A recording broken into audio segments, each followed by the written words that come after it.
When you pick up a chocolate bar, probably the last thing on your mind is how that chocolate bar was made. But the brutal truth is that Nestle has been found to use forced labor and even child slavery on the farms where the cocoa beans are harvested.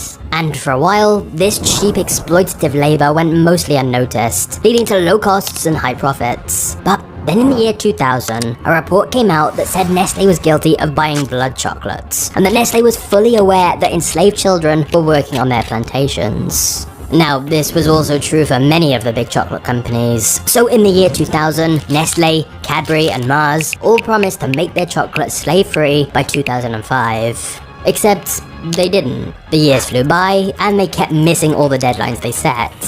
In fact, in 2005, the International Labour Rights Fund filed a lawsuit against Nestle and other chocolate manufacturing companies on behalf of 3 Malian children, alleging the children were trafficked to the Ivory Coast, forced into slavery, and frequently beaten on the chocolate plantation. Nestle's response to incidents like this was always the same. They said it was impossible to keep track of everything going on these plantations, but they vowed to try and improve their situation. But then a few more years passed, and it seemed like nothing had really changed. In 2010, a documentary called The Dark Side of Chocolate brought attention to the media about how children were being stolen away from their homes and families and being forced to work on plantations for very little or no money at all. Then an investigation in 2020 discovered that children as young as 8 were picking coffee on the farms of one of Nestle's suppliers. It was reported children worked 7 days a week, carrying sacks that weighed twice their weight, and got paid around $1 an hour for their work. However, once again, Nestle denied knowledge of this and said they tried to fix it.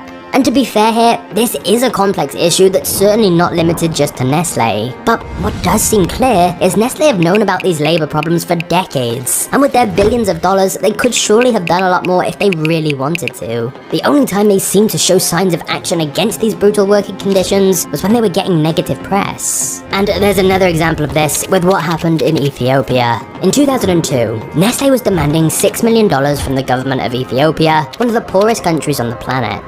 The conflict dated back to the 1970s, when a military regime in Ethiopia seized all the assets of foreign companies and nationalized them. And then, many years after this, one of those companies that had had its assets seized was acquired by Nestle, who were now demanding compensation. Now remember, this was a business that was nationalized under a different government 27 years ago, and a business which Nestle didn't even own at the time.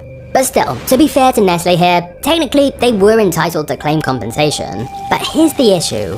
At the time they were making this demand for $6 million, Ethiopia was facing an extreme famine that threatened the lives of 15 million people. The country was in extreme poverty, with many citizens making less than $100 a year. That $6 million could help provide clean water to millions of Ethiopians. It could quite literally save lives. But despite being aware of this, and despite the fact Nestle made around $65 billion in sales that same year, Nestle initially refused to let Ethiopia off the hook, and persistently demanded the money. Even though $6 million was nothing to Nestle, they said it was the principle of the matter that was important. However, once the media picked the story up and people started threatening to boycott Nestle, they immediately did a U-turn and settled the debt for $1.5 million instead and vowed to reinvest it into the country's economy. But it seems pretty clear if it wasn't for the potential PR nightmare, they had no intention of backing down. And if you thought Nestle's controversies ended there, think again. In 2012, the Competition Bureau raided the offices of Nestle to investigate price fixing, claiming Nestle was making deals with other chocolate companies to ensure they all kept their prices equally high so they didn't undercut each other and give customers a better deal. Nestle denied any collusion, but eventually settled for a $9 million settlement the following year. Ordinarily, this might be quite a big controversy, but in the context of everything else they've been accused of, it doesn't even seem that bad comparatively.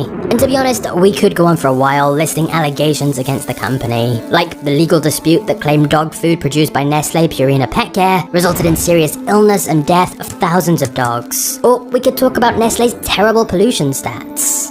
But here's the thing. Because of all these scandals Nestle have been involved in, many people have tried to boycott Nestle products. But the company is so vast that it's incredibly difficult because there's just so many different products they sell. They have reach in almost every country with products in so many different categories. When you buy food, water, or even cosmetics, without realizing it, you may be buying from a Nestle brand.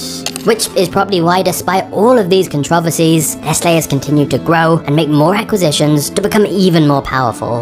And to be fair, I'm sure there are many people working at Nestle who just want to make good products in a perfectly ethical way. The issue is that when Henry Nestle founded the company, he was solving a very genuine problem. But unfortunately, as Nestle grew, their business model later started creating problems instead, so they could sell you the solution. Of course, when you've been around for hundreds of years and own so many brands, I guess some scandals are kind of inevitable.